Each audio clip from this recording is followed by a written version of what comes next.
Shalom saudara-saudara. Pernah nggak sih kita ketemu dengan seseorang yang kelihatannya sangat pinter? Dia tahu ini, dia tahu itu, dan dia juga fasih untuk berbicara. Tetapi masalahnya, apa yang ia katakan itu hanya sekedar menjadi teori. Nggak ada tujuan yang jelas di dalam kehidupan nyata. Saudara, saya yakin banyak dari kita pernah menjumpai orang-orang seperti ini, atau bahkan menjadi orang-orang seperti itu. Paling gampang di dalam gereja, saudara. Kita bisa menjadi orang yang sangat paham doktrin atau teologi yang dalam-dalam, tapi belum tentu kehidupan kita itu mencerminkan kehidupan yang berbuah atau berdampak bagi orang-orang di sekitar kita. Nah, saudara, Alkitab mengajarkan bahwa hikmat atau pengetahuan itu tidak pernah hanya berhenti di kepala saja. Hari ini kita akan belajar dari surat Yakobus 3 ayat 13 yang berbunyi demikian. Siapakah di antara kamu yang bijak dan berbudi? Baiklah ia dengan cara hidup yang baik menyatakan perbuatannya oleh hikmat yang lahir dari kelemah lembutan. Saudara, apa maksud dari teks ini? Yakobus ingin mengatakan bahwa hikmat dan kebijaksanaan itu tidak pernah hanya berhenti pada tataran pengetahuan. Yakobus tidak pernah mengukur hikmat dari kecerdasan seseorang atau seberapa dalam pemahaman yang ia miliki. Ini Yakobus ingin mengatakan dua hal. Yang pertama, hikmat itu selalu menghasilkan perbuatan baik. Yang kedua, hikmat itu lahir di dalam kerendahan hati.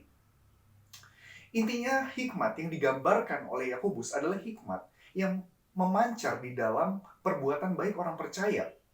Yang mengasihi sesamanya bukan membeda-bedakan, yang mengatakan kata-kata yang membangun bukan kata-kata yang menjatuhkan. Saudara, di dalam teks ini, ada satu tema penting yang Yakobus ingin angkat, yaitu kerendahan hati. Kelemah lembutan di ayat ini itu bisa diterjemahkan sebagai kerendahan hati. Yakobus sebenarnya ingin menegur para pengajar yang mengandalkan pengetahuan mereka untuk menyombongkan diri, untuk memperoleh status, dan juga untuk menolak kritikan. Padahal sosok Kristus yang mereka ajarkan adalah sosok Kristus yang menampilkan kehidupan yang sangat bertolak belakang. Kristus menampilkan sebuah kehidupan yang terbuka bagi siapapun, mau mendengar siapapun, dan juga ia tidak pernah sekalipun mencari kekuasaan atau popularitas. Baginya kemuliaan Allah yang ditunjukkan melalui kehidupan tersebut adalah spirit dari hikmat yang sejati. Saudara, hikmat yang sejati itu dimulai dari sebuah postur, yaitu takut akan Tuhan. Hikmat bergerak seperti kompas yang memberikan arah kepada kita untuk berjalan di jalan yang benar.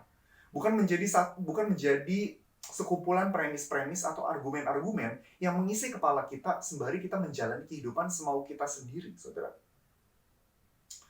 Oleh sebab itu, sekarang, kalau kita menjumpai kebenaran Allah, baik itu melalui Alkitab, khotbah, renungan, ataupun bahkan buku-buku atau obrolan-obrolan yang kita lakukan, saudara, mari kita belajar untuk selalu bertanya, apa selanjutnya?